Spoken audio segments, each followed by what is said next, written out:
Hace una semana, vecinos del barrio Casavalle, en Montevideo, fueron sorprendidos por una lluvia repentina e intensa que provocó el desborde de arroyos y cañadas, inundando calles y también viviendas. En varios videos que circularon por redes sociales, se vio cómo el agua entró en las casas y también arrastró autos, árboles y basura. Una de las voces que se encargó de difundir los efectos de esa inundación fue Casavalle de Pie, un colectivo de vecinos del barrio que se dedica a promover actividades y resolver necesidades sociales. Uno de sus primeros tweets sobre el episodio decía: todos los años la misma historia. Aquí el Estado tiene que impulsar en conjunto un verdadero plan de administración de cuencas y pensar la verdadera cuenca que afecta a Casavalle, que es la cuenca del arroyo Miguelete, incluyendo los cursos de agua tributarios naturalmente. Ese mensaje dio pie a que varios usuarios criticaran a la Intendencia de Montevideo y a los 30 años de gobierno frente amplista en la capital. ¿Cuánto tiene que ver la Intendencia? ¿Cuánto el gobierno nacional? Pero antes, ¿a qué se dedica Casavalle de Pie? ¿Cómo es su trabajo en general y en este hecho en concreto? De eso es que vamos a conversar en los próximos minutos con uno de sus referentes, Alejandro Andrada. Alejandro, buen día, gracias por acompañarnos. Buen día, Emiliano, buen día a toda la audiencia y bueno, gracias por la invitación. Ubiquemos en primer lugar qué es Casavalle de Pie. Se define como un colectivo vecinal de promoción y defensa de los derechos humanos, o sea... Bien, nosotros trabajamos por la promoción, la defensa de los derechos humanos y el desarrollo sostenible de Casavalle. Esto es muy importante. ¿Por qué? Porque nosotros, muchas de las necesidades que marcamos y que hacemos públicas, que digamos visualizamos, ¿tá? Hacemos... que tomen estado público esas necesidades, lo que hacemos es desde una perspectiva de derechos humanos. Nosotros no hacemos planteos partidarios, no hacemos planteos de ningún otro tipo. O sea, nosotros hacemos planteos de derechos humanos. Entonces, por ejemplo, el derecho al agua, el derecho al saneamiento, el derecho a tener una conexión eléctrica asequible y regular, ¿son derechos humanos? Hoy por hoy sí son derechos humanos. El derecho a tener una vivienda digna, ¿son derechos humanos? Sí. Y a vivir en una vivienda digna, en un entorno digno. Lo que implica no vivir arriba de una cañada ni vivir entre la basura. O sea, es muy amplio. Sí, por ejemplo, dice la página web: apoyamos y luchamos por la territorialización de los Objetivos de Desarrollo Sostenible y la Agenda 2030 sí. En nuestro territorio. Claro, porque... Ellas refieren a Naciones Unidas, ¿no? Sí, porque a nosotros nos pasó que, bueno, en una zona que está muy politizada y entre, digamos, por ejemplo, algunos sectores del frente y, por ejemplo, otros sectores de los no frentes, por ejemplo, o sea, allá vota muy bien Cabildo Abierto y el MPP, en las últimas elecciones, por lo menos, también, porque también es un electorado muy variable, pero sí hay como núcleos fuertes y muy politizados. Entonces, a veces se hace, digamos, difícil el diálogo entre los extremos. A ver, no a nivel de dirigencia, sino a nivel del vecino, que a veces al vecino le cuesta juntarse con otro que sea del palo contrario y ponerse... Entonces, nosotros estuvimos buscando a ver cómo podíamos armar una plataforma común de trabajo que no fuera tildada de partidaria, y bueno, empezamos a buscar, encontramos los objetivos de desarrollo sostenible con lo que es la reducción de la pobreza, el tema saneamiento, el tema educación, el tema vivienda, una cantidad de cosas más, y digamos como que dijimos, esto no va a venir bien. Si está gobernando el Frente seguramente lo va a apoyar, si está gobernando el Partido Nacional seguramente lo va a apoyar, y así trabajamos. En realidad, por lo que veía, la organización surgió a raíz de un diferendo puntual con la Intendencia de Montevideo por las obras de refacción en San Martín, en la avenida San Martín. Sí, así es. Nosotros entendemos... ¿Cuál era el problema ahí? Bueno, ahí se estaba haciendo la calle San Martín, ¿tá? Se estaba haciendo la obra nueva. Una obra importante. Una obra importante que trajo muchas mejoras, pero que algunos errores y algunos problemas que vienen de años se podían haber corregido si se hubieran escuchado a los vecinos, y algunos problemas por ahí se podrían haber evitado si se hubieran hecho estudios de impacto ambiental y social. Y bueno, si se hicieron, no se tuvieron en cuenta porque nos generó mucho problema. Y a partir de eso, como una forma de dar una respuesta de ciudadanía activa, organizada, es que nace nuestro colectivo. Mayo 2019. Mayo de 2019, exactamente. ¿Ya se conformaron como una asociación civil? Sí, sí, tenemos una asociación civil que se llama Comunidades de Pie, y bueno, y un poco lo que queremos que sea, digamos, la asociación civil es, digamos, lo que nos posibilite por ahí algún tipo de convenios o algo que nos permita traer mejoras para la zona. ¿Cómo se financia Casaballe de Pie? Bueno, Casaballe de Pie la financiamos nosotros mismos, los integrantes. Para empezar, nosotros no tenemos instalaciones, es decir, somos muy económicos, no tenemos instalaciones que tengamos que mantener, no tenemos gente a sueldo, no tenemos ya, es todo militancia vecinal, ¿tá? Y después, lo que hacemos, trabajamos en base a proyectos y a campañas puntuales. Y hay un grupo de gente por ahí que sabemos que en caso de necesitar una mano, ¿tá? Le podemos pedir un apoyo, y empresarios, gente pero son ayudas puntuales que... A ver, yo te digo, mirá, Emiliano, ¿sabés que tenemos una vecina que tiene, yo qué sé, se le incendió la casa?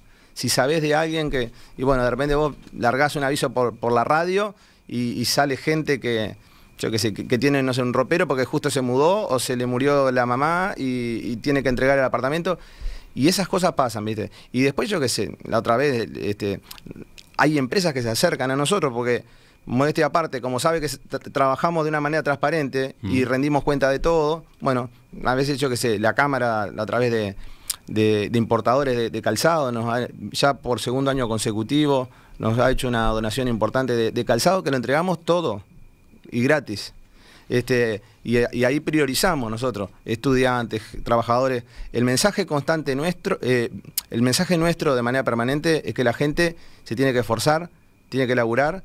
Y bueno, y eso va a ser el motor del desarrollo de la comunidad, el esfuerzo personal. Obviamente hay cuestiones estructurales que pasan por el gobierno. Bueno, y ahora hablemos de la comunidad, o hablemos del lugar. ¿Qué es Casaballe? Yo en la introducción dije barrio, pero en realidad es más que un barrio, ¿no? Claro. Es una zona. Nunca se creó algo así como Barrio Casaballe. Jamás. Ahí hay un plano en la pantalla. Bien. En este momento. Pero es una aproximación nada más. A ver, ¿cómo describimos Casaballe? Sí, bueno, Casaballe hoy por hoy para nosotros es una localidad no reconocida desde el punto de vista jurídico, administrativo, una localidad del departamento de Montevideo, y para decir eso tenemos fundamento, no es que viene Andrada acá y larga sus ocurrencias. Acá, por ejemplo, a ver, frente a ti tenemos un mapa del departamento de Montevideo, de la Dirección Nacional de Obras Públicas de 1892, ya aparece con letras grandes Paso de Casaballe o Casaballe. Vamos a ponerlo ahí para que se pueda ver. Nosotros ahora estamos promoviendo, ¿sí?, la celebración de los 200 años de Casaballe. Esto un poco porque se cumplen los 200 años de la batalla de Casaballe, que fue la primera vez que Casaballe aparece mencionado como un territorio con nombre propio, y digamos que ya en el año 2011, cuando se hicieron las celebraciones por el Bicentenario, aparece mencionado Casaballe ahí como pueblo incipiente, ¿tá? Que en ese momento era la estancia nada más, no era, pero ya como en 1823 aparece. Entonces ese territorio, que es Casaballe, tiene distintos barrios. Por eso nosotros siempre hablamos de los barrios de Casaballe, en plural, y no del barrio Casaballe. ¿Algunos ejemplos de barrios? Bueno, el primer barrio de Casaballe, el más antiguo, nosotros siempre pensamos que era el Plácido Yauri, que es de 1908, pero en realidad, en 1875, por ahí, el barrio Buenos Aires, que a veces la gente le dice Piedras Blancas, fue un barrio que se creó, digamos, como emprendimiento inmobiliario por Francisco Piria, con empresarios argentinos. Por eso le llamaron Barrio Buenos Aires, y está entre Mendoza y la Cuchilla Grande. Hay que entender que Casaballe como región va del Arroyo Miguelete una legua de fondo hasta la Cuchilla Grande, es decir, hasta José Beloni. Ahí está. ¿Otros ejemplos de nombres que le puedan sonar al oyente que no es de la zona? Bueno, decíamos Plácido Yauri, 1908, que está, digamos, entre San Martín y Mendoza. Después tenemos el barrio Borro, que es de 1926, el barrio municipal Instrucciones, de 1940, el barrio Artigas, el barrio Bonomi. Ahora, dentro de lo que es el barrio Borro, ¿sí?, dijimos 1926, en el año 1958, se crea el complejo de viviendas Unidad Casaballe, también conocido como la Hacienda. Es decir, estamos hablando de que a veces la gente confunde el complejo de viviendas Unidad Casaballe, que es unidad habitacional, claro. Casaballe, ¿por qué? Porque se creó en Casaballe, ¿tá? Confunde con lo que es la zona. Ahora, tenemos entonces zonas, digamos, correctamente implantadas en la trama urbana, en barrios formales, y también tenemos asentamientos, ¿no? Claro, exactamente. Hay asentamientos, hay cooperativas de vivienda, hay complejos, complejos habitacionales diversos. ¿Cuánta gente vive en lo que podríamos llamar Casaballe en términos generales? Nosotros, de acuerdo, nos tomamos el trabajo de agarrar los datos oficiales del INE, o sea, los datos macro, ¿verdad? O sea, y sumar segmento censal por segmento censal, y de acuerdo a los datos del último censo, y haciendo alguna proyección, nosotros calculamos que tiene entre 70 y 80 mil personas esa zona de Casaballe, ¿verdad? 6% de los habitantes de Montevideo sería, aproximadamente. Sí. Pensemos que estamos hablando de una población superior a la del departamento de Flores, por ejemplo, ¿no? Y lo otro que veía, repasando datos, es que la población es fuertemente joven, ¿no? Es mucho más joven que la población promedio del departamento. Sí, fuertemente joven, y hay otro componente cultural que también a nosotros nos ayuda a decir que somos algo diferente dentro del departamento de Montevideo, que es, digamos, si nosotros vemos 2 generaciones hacia atrás, ¿tá? Por ejemplo, yo tengo 49 años y miramos mis abuelos, ¿tá? Mucha gente del interior del país, pero particularmente del norte del país. Es decir, cuando yo era chico en Casaballe, en muchos lados se hablaba portugués o portuñol, y eso, ¿tá? Se comía feijoada, ¿me entendés? O sea, eso da una conformación diferente. Mucha gente de Artigas, mucha gente de Rivera, mucha gente de Tacuarembó, culturalmente nos hace también diferente, las sensibilidades son diferentes. La manera de muchas veces de manejar las relaciones humanas son diferentes. Y es una zona muy heterogénea, sí, desde el punto de vista socioeconómico, ¿no? Porque sí, allí hay problemas de pobreza e indigencia, sí, bueno, hay problemas de delincuencia, narcotráfico, hay inseguridad. Que también hay esos problemas en zonas adineradas, ¿verdad? O sea, no es exclusivo, o sea, nosotros si miramos los reportes de allanamientos que hay hoy por hoy por parte del Ministerio del Interior, vemos que no hay ninguna zona que pueda decir, no, acá nosotros no estamos limpios. Lo que tú decís es que se está simplificando a veces la visión que se tiene de Casaballe.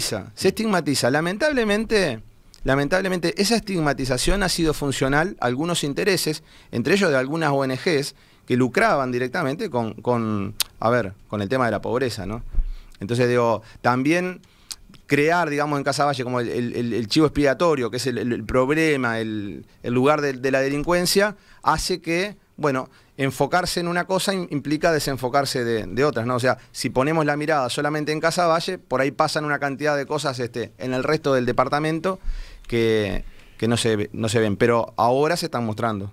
Y desde el punto de vista entonces socioeconómico, que era el que yo recién refería, ¿cuál sería el resumen? Bueno, desde el punto de vista socioeconómico, lo que nosotros tenemos es que porcentualmente tenemos, por ejemplo, un mayor porcentaje de población que tiene necesidades básicas insatisfechas que otras zonas de Montevideo, lo cual, eso no significa que toda la población de Casaballe tenga necesidades básicas insatisfechas. ¿Por qué? Porque la enorme mayoría de la gente de Casaballe trabaja y no requiere ayudas y le da su educación a los hijos, y si puede se compra un autito y mejora su casa. Eso es la enorme mayoría. Ahora, porcentualmente, y sí, tenemos más problemas de vivienda que de repente, no sé, una zona más céntrica. Ya ubicamos a grandes rasgos a Casaballe, ya ubicamos también a la organización con la que estamos hablando, Casaballe de Pie. Enseguida, después de la pausa, vamos a concentrarnos en lo que ocurrió en estos días, y que no es la primera vez que pasa, cuáles serían las razones, qué tipo de soluciones hay. Hace una semana, la zona de Casaballe, Montevideo, se vio golpeada por una inundación que afectó varias viviendas, arrastró autos, árboles y basura. Una de las voces que se encargó de difundir los efectos de aquel siniestro fue Casaballe de Pie, un colectivo de vecinos del barrio que se dedica a promover actividades y resolver necesidades sociales. Uno de los primeros tweets que ellos escribieron decía: todos los años la misma historia. Bueno, estamos esta mañana en Perspectiva con Alejandro Andrada, referente de Casaballe de Pie.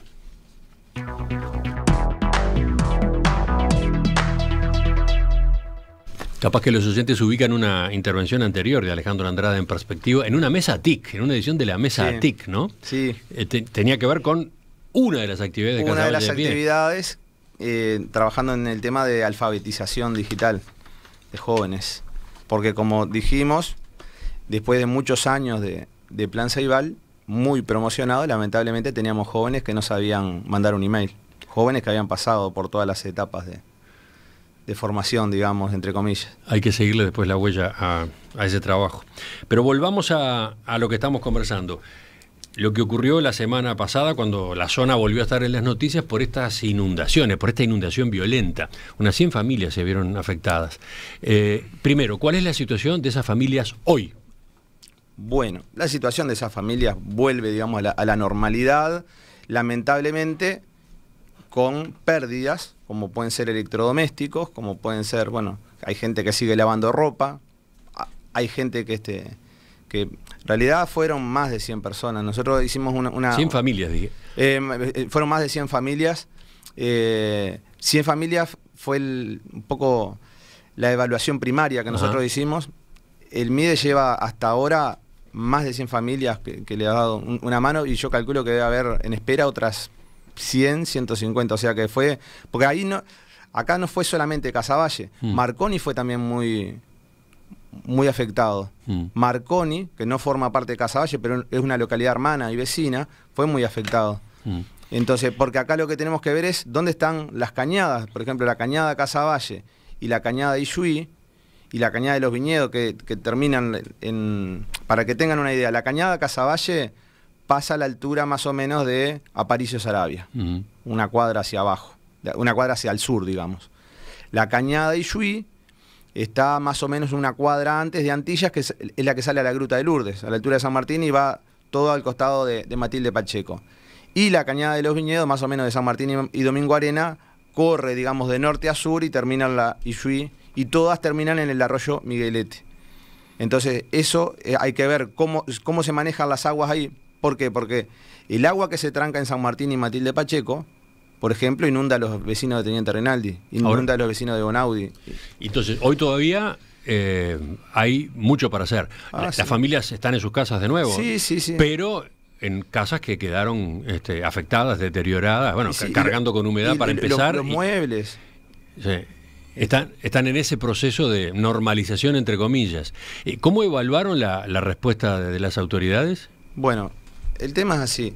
Nosotros, para destacar aspectos positivos, el mismo día de la inundación se pusieron en contacto conmigo autoridades del MIDES, por ejemplo el propio ministro Martín Lema o Alejandro Ciarra, Carolina Murphy también, que son directores departamentales y nacionales, y también de la Intendencia de Montevideo, por ejemplo Mercedes Clara, que es directora de Desarrollo Social. Todos se pusieron en contacto enseguida, y al otro día estaban trabajando todos.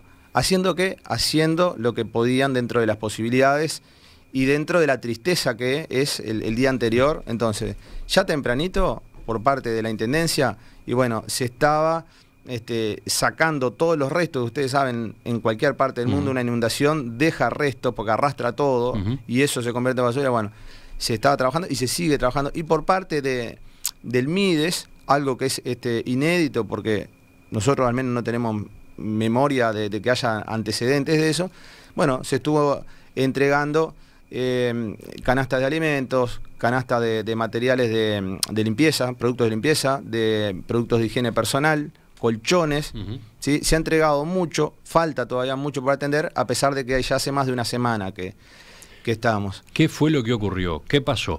Un argumento que dio la Intendencia es que ese día se produjo una tromba de agua muy fuerte en muy pocos minutos que no puede ser asimilada por los sistemas de desagües. ¿Esa es la misma interpretación de ustedes? Bueno, el hecho de la tromba esa de agua, ¿sí? Es real, es un hecho objetivo. Ahora, si los sistemas de desagüe no dan, tenemos que hacer que den, o tenemos que ver por qué no dan. Y ahí tenemos que ver los especialistas que investiguen. Nosotros tenemos algunas hipótesis. Una primera especulación fue que esa inundación se produjo, todo este desastre se produjo por la cantidad de basura que tapaba los desagües y los drenajes. Yo creo que eso es una interpretación simplista, muchas veces casi que apela a un razonamiento infantil y bueno, con un marcado tinte político. Es decir, aprovechar una situación de estas para pegarle a alguien políticamente, digo, puede ser alguna opción para algunos, ya nosotros no, porque nosotros necesitamos trabajar junto con la Intendencia, junto con el Gobierno Nacional, y tenemos que no fomentar la rivalidad, tenemos que fomentar la cooperación, porque hay cosas que puede hacer uno y cosas que puede hacer otro. Entonces, hay una cosa, más allá de las declaraciones infelices que tuvo el director de limpieza, que dijo que fue una afectación mínima, creo que no estuvo feliz en esas declaraciones. La realidad es que al rato de parar, el agua bajó. Quiere decir que los sistemas no estaban obstruidos, y eso es real. Ahora, el tema es, por ejemplo, vamos a analizar punto por punto, o sea, y esto nosotros lo marcamos, ¿por qué a la altura de Matilde Pacheco, por ejemplo, San Martín quedó 60, 80 centímetros más arriba del nivel original de la calle, que genera una especie de efecto presa y el agua no puede pasar y se le inunda a los vecinos? Y cuando nosotros le dijimos a los ingenieros que estaban haciendo la obra de San Martín que eso iba a suceder, porque conocemos la zona, porque no nos escucharon, o nos escucharon y les entró por un oído y les salió por el otro. Entonces, esas cosas son las que hoy por hoy, sin pasar facturas hacia atrás, tenemos que corregir para que no pase. Que un ejemplo concreto de causa, una causa, está defecto en obras hídricas. Descuido, un defecto en esta obra que se hizo hace poco de la avenida San Martín. Sí, sin duda. No tenemos ningún... Que ustedes lo marcaron en ese momento. Claro, pero aparte hay otra cosa. Hay una obra inconclusa, dentro del marco del Plan Casaballe, que salió premiado en el 2015, pueden verlo, eso en la página de la Intendencia, que es, digamos, se llama la recuperación urbana de cañadas o de cursos hídricos, no me acuerdo exactamente cómo se llama. Y en el entorno, o sea, lateral de Matilde Pacheco, la idea es hacer un pequeño desvío, recuperar las veredas y hacer una especie de parque en contra de la cañada con las obras hídricas necesarias para que no se... Eso ya está, digamos, dibujado y muy bien, y estamos de acuerdo, o sea, quedó trunco eso. De hecho, a la altura de Matilde Pacheco, una vez más, hay dos salidas grandes para que el agua fluya, de las cuales hay una que está tapada con bloques por la propia Intendencia, a la espera de que esas obras continúen y destaparla. Ahora, yo creo que si esa pared estuviera destapada, hoy por hoy el agua fluía mejor y supongo que no se inundaría. Eso en cuanto a Matilde Pacheco. Ahora, si corre mejor el agua en Matilde Pacheco y San Martín, a los vecinos de Domingo Arena y San Martín y del barrio 1 de Mayo y toda esa gente no se le va a inundar y a los de Teniente Rinaldi tampoco, porque está todo conectado.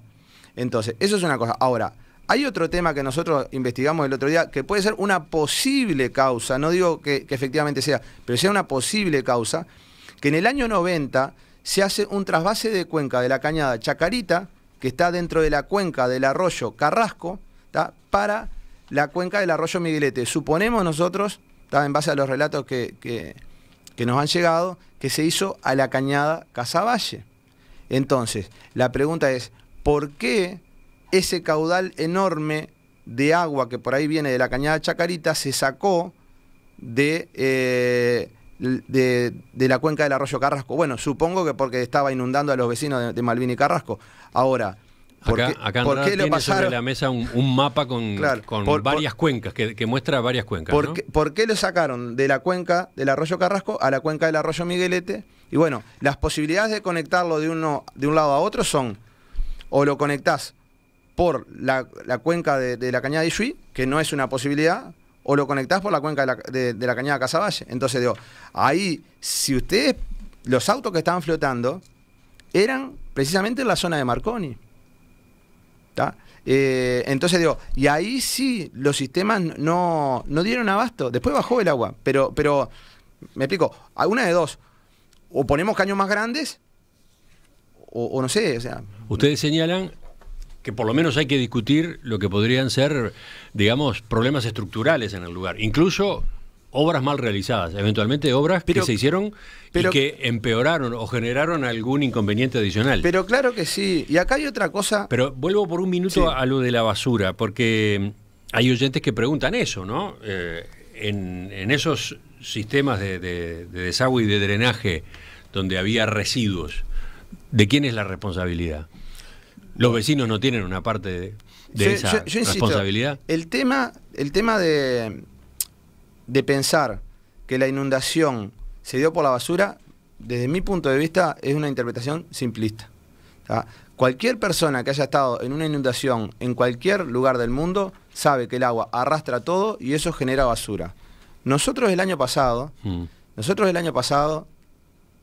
tuvimos, digamos, una salida pública bastante fuerte denunciando la situación de la basura y que en ese momento, si nosotros llamábamos, por ejemplo, para decir que había basura en torno a los contenedores y llamábamos al WhatsApp de Montevideo Verde, que nos decían que la zona nuestra no estaba contenida. Salimos a trancar fuerte y hoy eso cambió. ¿Qué cambió? Y cambió que si yo, por ejemplo, veo en un contenedor basura tirada alrededor, porque se desbordó de que está lleno que está, y entendamos que si se llenan los contenedores de basura, esa basura no vino desde el espacio, o sea, fueron los vecinos que pusieron adentro del contenedor. Ahora, si se produce, pensemos, un contenedor de basura diario se llena, y yo levanto el camión, levanto el contenedor, lo vacío cada 2 o cada día y medio, ahí voy a tener un déficit. Entonces, una de dos, o aumento la frecuencia de recolección o pongo más recipientes. Y usted dice que eso se solucionó. Eso se mejoró. Y por ejemplo, si yo llamo hoy por hoy, si veo, y de hecho lo hacemos todo el tiempo, si vemos basura tirada en torno a un contenedor, en menos de 24 horas o en 24 horas, viene un motocarro y lo limpia. Eso es real. No tenemos por qué decir una cosa por otra. Ahora, hay lugares donde les han sacado los contenedores. Entonces, es decir, por ejemplo, se ha priorizado las avenidas y los lugares, digamos, que tienen por ahí más visibilidad o que por ahí los camiones pueden pasar más fácil.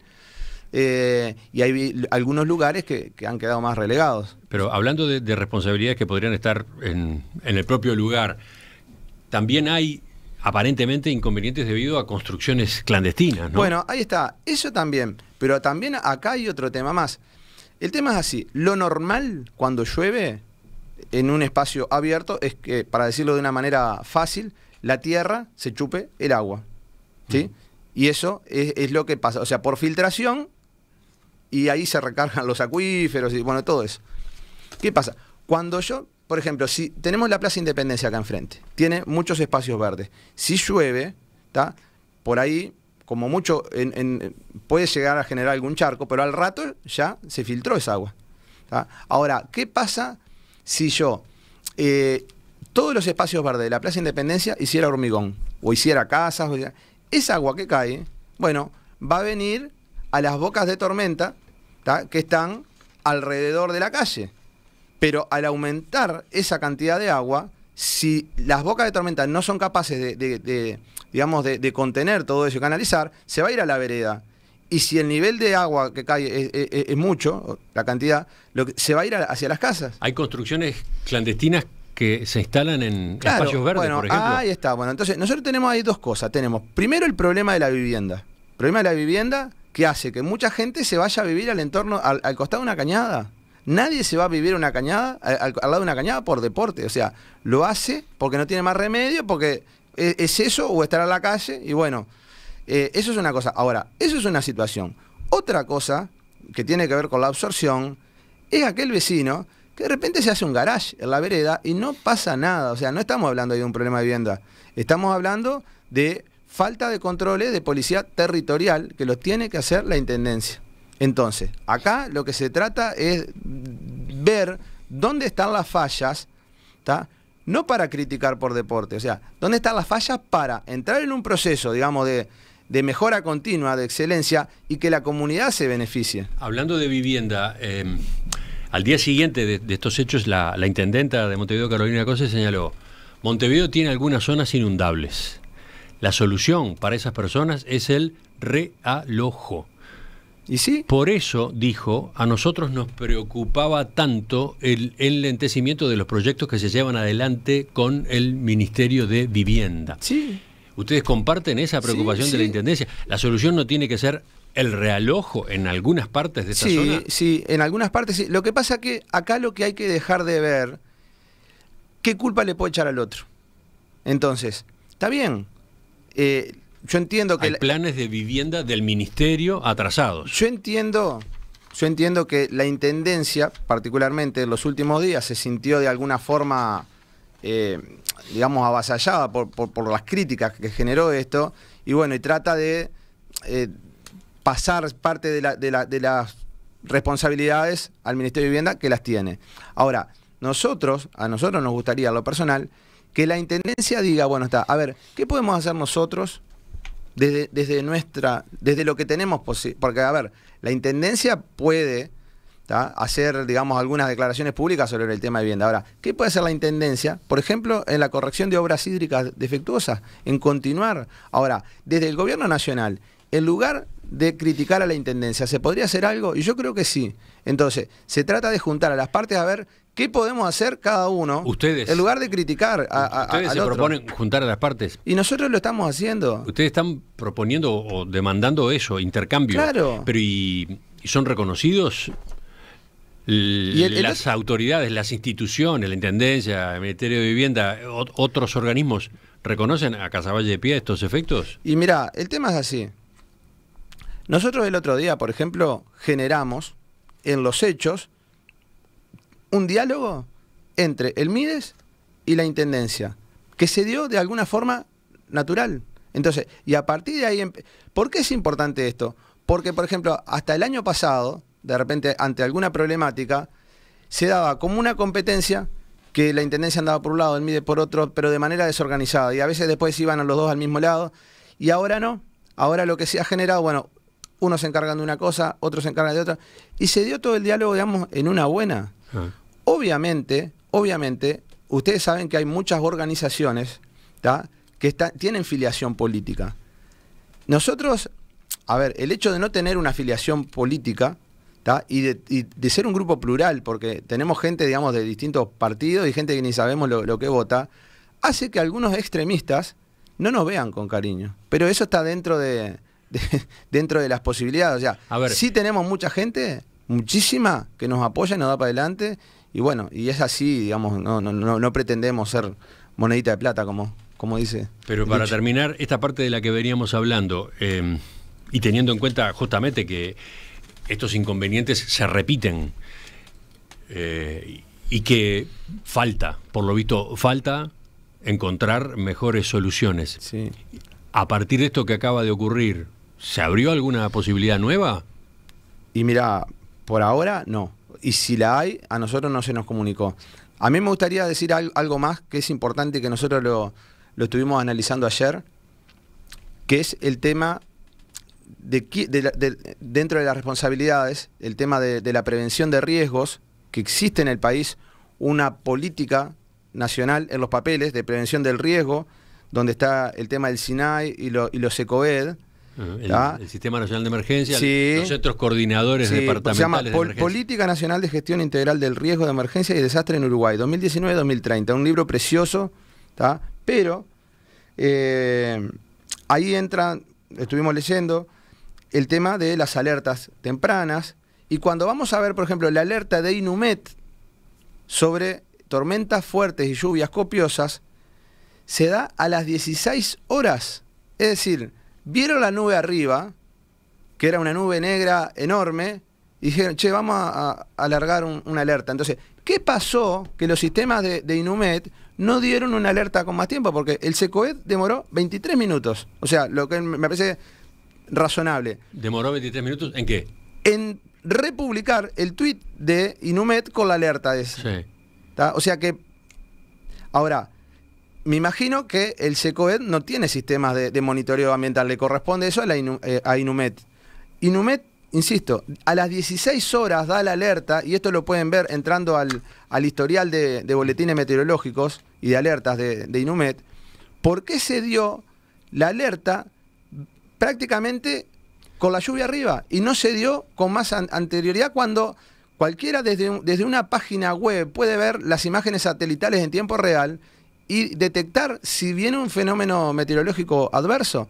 Con lo cual se podrían haber tomado algunas medidas. Entonces, eso es otro tema del cual no se ha hablado todavía y es interesante.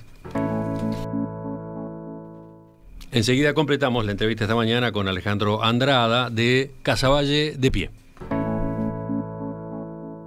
Ya estamos cerrando la entrevista con Alejandro Andrada, referente de la organización Casaballe de Pie. Aparecía recién sobre el final la observación a propósito de lo tarde, lo muy sobre el momento que llegó la advertencia de Inumet. Mi duda es, si hubiera llegado con un margen mayor, ¿qué se podría haber hecho? Y se podría haber por ahí limpiado de yuyos, porque crecen yuyos en lo que es las cañadas, algunas cañadas, eso, y corría mejor el agua. Eso sí, digo, hoy por hoy no hay un mantenimiento, que también los vecinos pueden cortar los yuyos, vamos a entender. Bueno, ¿no? ahí vamos a otro tema que aparece reiteradamente entre los oyentes. Está muy bien el planteo que hace el representante de Casaballe de Pie, se refiere a la Intendencia, se refiere al Gobierno Nacional. Ahora, ¿y los vecinos asumen su propia responsabilidad? Bueno, porque los problemas que puede haber, una parte de los problemas de basura en lugar incorrecto, etcétera, esos problemas no se solucionan simplemente con un mantenimiento preventivo, un mantenimiento regular, o directamente no tirando basura donde no hay que tirarla, etcétera, ¿no? Yo insisto, si uno pasa por Casaballe y recorre en los contenedores, esos contenedores están llenos de basura, que no la vinieron a traer ni de Positos, ni de la Ciudad Vieja, ni de la Aguada. Los vecinos de Casaballe, la enorme mayoría, tiran la basura en los contenedores. ¿Qué pasa? Cuando esos contenedores se llenan,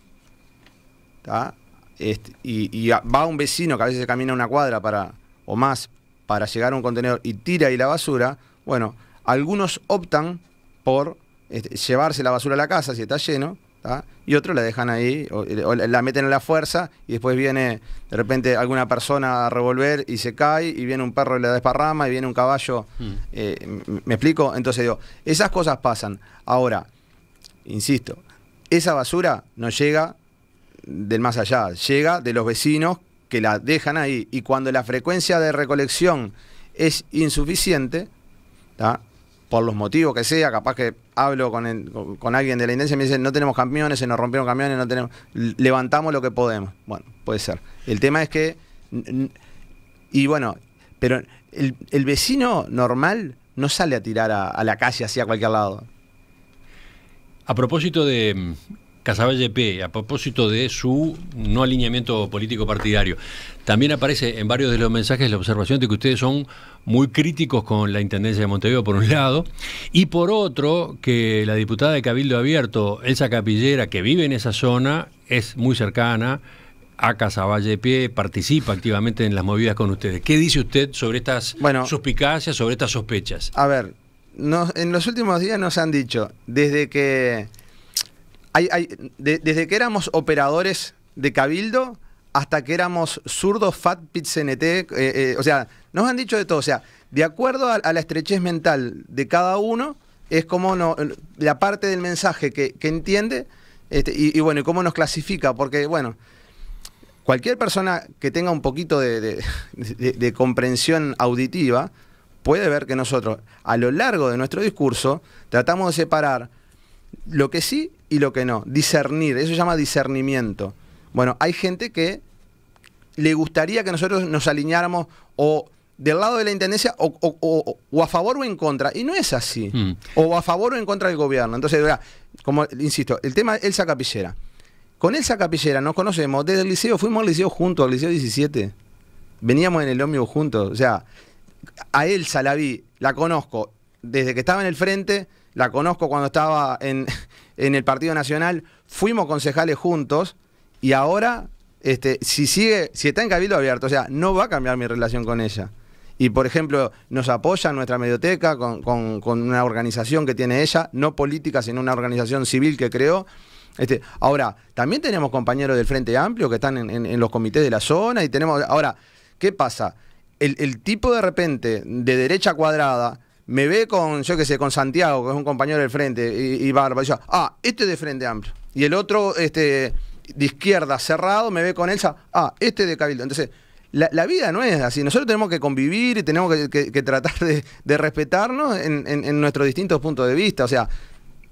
Para terminar, porque usted mencionó que Casaballe está celebrando o está entrando en los 200 años de su existencia, sí, y se prevé actividad. ¿Ustedes están organizando conmemoraciones? Sí, eso muy te agradezco las preguntas, porque ayer justo hablamos con Adela Dubra, la presidenta del SODRE. Vamos a estar organizando una especie así de semana de Casaballe con artistas de Casaballe, ¿tá? Con músicos de Casaballe, como yo que sé, Plena Patí, La Nueva Black, tenemos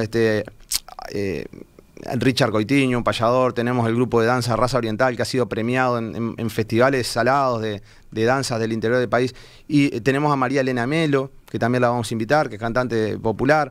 Entonces, o sea, hay mucha gente muy valiosa. Nosotros tratamos siempre de revalorizar el capital cultural social. ¿Qué es el capital social? Revalorizar la zona, darle visibilidad a la zona y a la gente de la zona. Queremos que la gente se sienta orgullosa de ser de Casaballe, y bueno, y que el resto de la sociedad vea que hay cosas muy valiosas en Casaballe, y bueno, de hecho, por ejemplo, publicábamos el otro día un video con el Canario Pereira, que es originalmente del barrio Borro. Bueno, nos escribieron de todo el mundo. O sea, hay digamos, un capital social muy valioso que muchas veces no se tiene en cuenta. No sé, me emociona, me cuesta un poco hablar porque realmente me emociona. Pero sí tenemos una historia muy rica, tenemos gente muy valiosa, y bueno, queremos darle para adelante siempre a... Va a haber varias actividades de ese tipo este año. Sí. Bueno, y además están impulsando que Casaballe tenga el estatus de municipio. Sí, porque primero... ¿Qué cambiaría?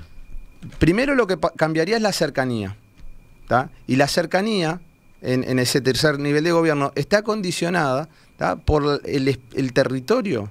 Vos imagínate, por ejemplo, si nosotros miramos lo que es el municipio D en tamaño, es el B más el C más el CH juntos, con una particularidad que probablemente tengas muchísimas más problemáticas que estos otros municipios que ya tienen calle, que ya tienen luces, que ya tienen...